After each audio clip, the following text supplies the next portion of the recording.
to do something as the same that our brothers and sisters from India did. Thank you very much.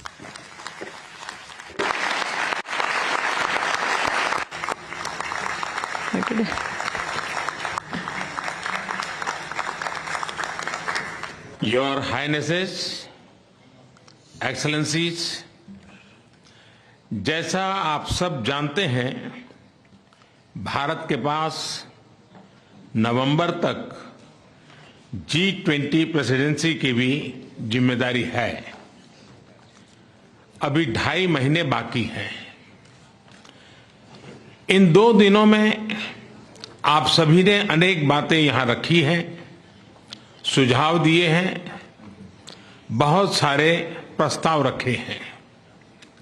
हमारी ये जिम्मेदारी है कि जो सुझाव आए हैं उनको भी एक बार फिर देखा जाए कि उनकी प्रगति में गति कैसे लाई जा सकती है। मेरा प्रस्ताव है कि हम नवंबर के अंत में G20 का एक वर्चुअल सेशन और रखें।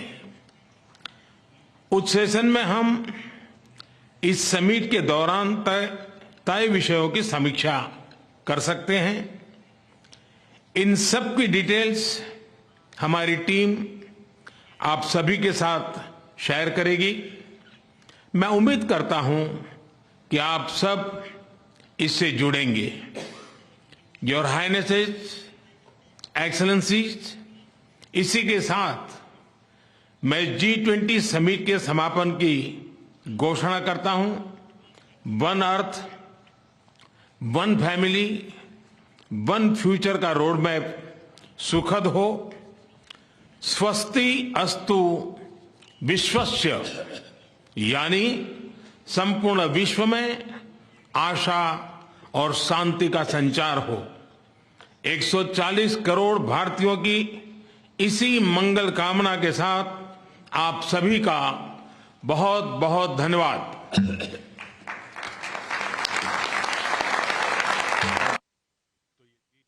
दिल्ली शिखर सम्मेलन की G20 दिल्ली शिखर सम्मेलन के समापन की औपचारिक घोषणा। और उन्होंने ये भी कहा, प्रधानमंत्री ने ये भी कहा कि अभी तो अध्यक्षता बाकी है, क्योंकि अध्यक्षता असल में नवंबर में ट्रांसफर होनी थी। अध्यक्ष भारत नवंबर तक है, लेकिन शिखर सम्मेलन अभी रख लिया गया है।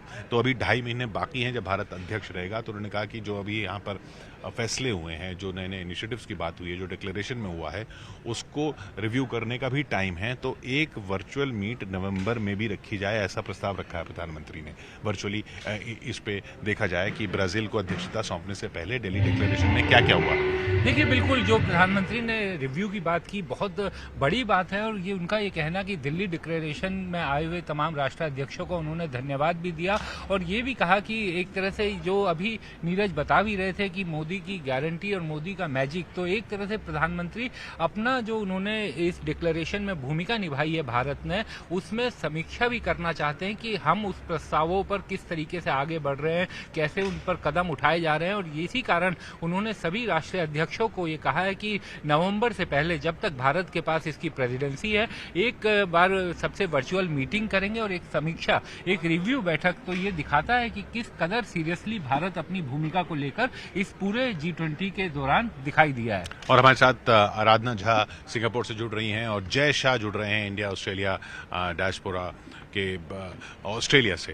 सबसे पहले आराधना जी, आपके पास सिंगापुर में इस G20 शिखर सम्मेलन के बारे में क्या कहा जा रहा है?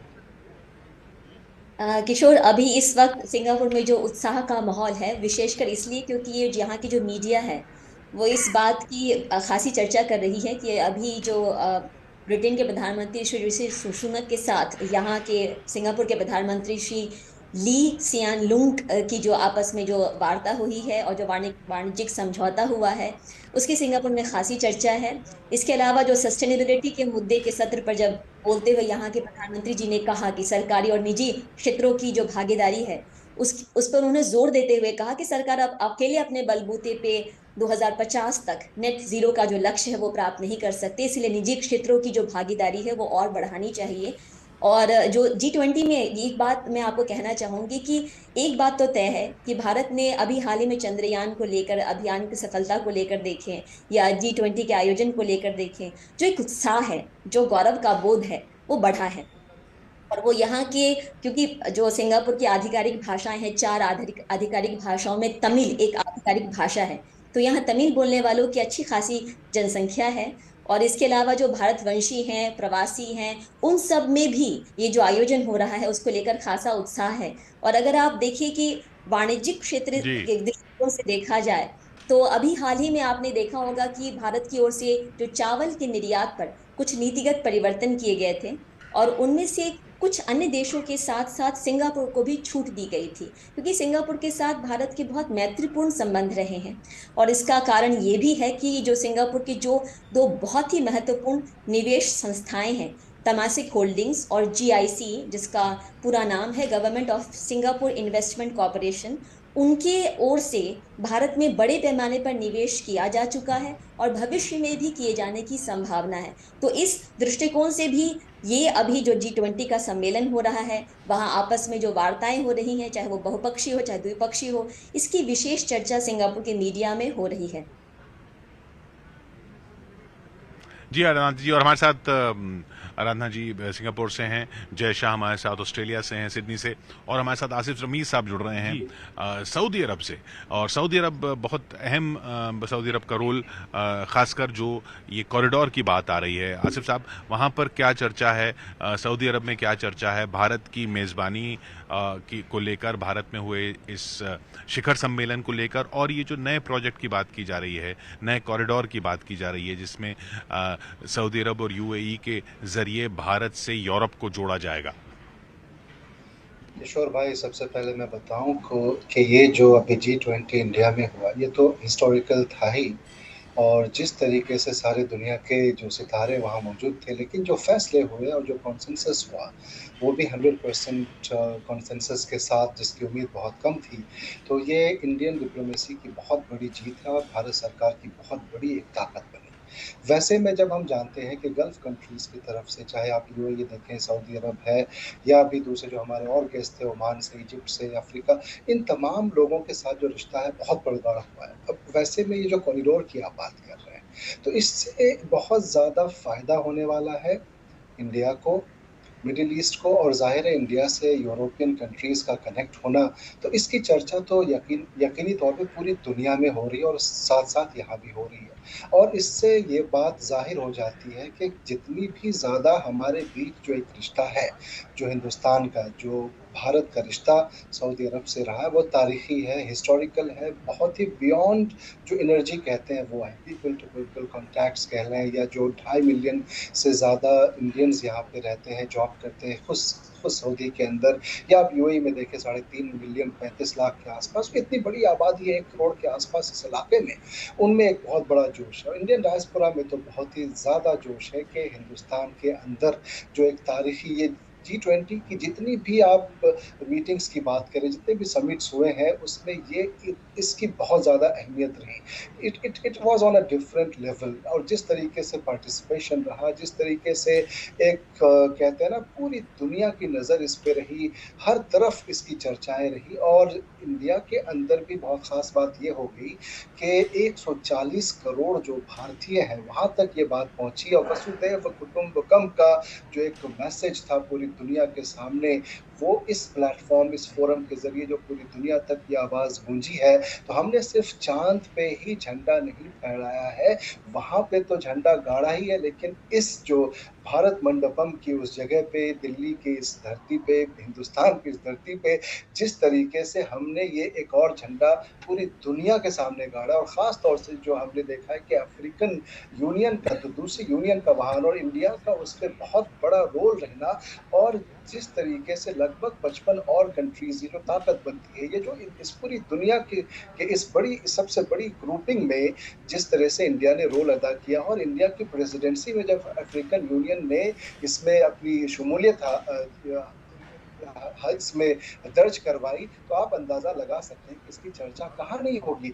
हम जानते हैं कि वैसे तो लोग कहते हैं कि पूरी दुनिया की पॉपुलेशन में से 60% पॉपुलेशन, लेकिन मैं आपको बताऊं कि इंडिया का जो 140 मिलियन की जो हम बात बिलियन की बात कर रहे हैं, साथ में चाइना, यूएस की बात है, इंडोनेशिया, इतनी बड़ी आबादी, तो पूरी दुनिया का हम 60% नहीं, मैं कहता हूँ 4.91 बिलियन की जो आबादी है, और जिसमें 3.04 बिलियन है वो पूरी दुनिया की आबादी, जो रेस्ट ऑफ द आबादी और G20 की आबादी। वैसे में इस तरीके का फैसला होना, और अगर मैं खास तौर से इस कॉरिडोर की बात करूं जो आपको इंडिया, मिडिल ईस्ट, यूरोपियन जो कंट्रीज हैं उनको जोड़ने की बात करूं, तो ये आगे आने वाले दिनों में देखिए कुछ चैलेंजेस तो होंगे।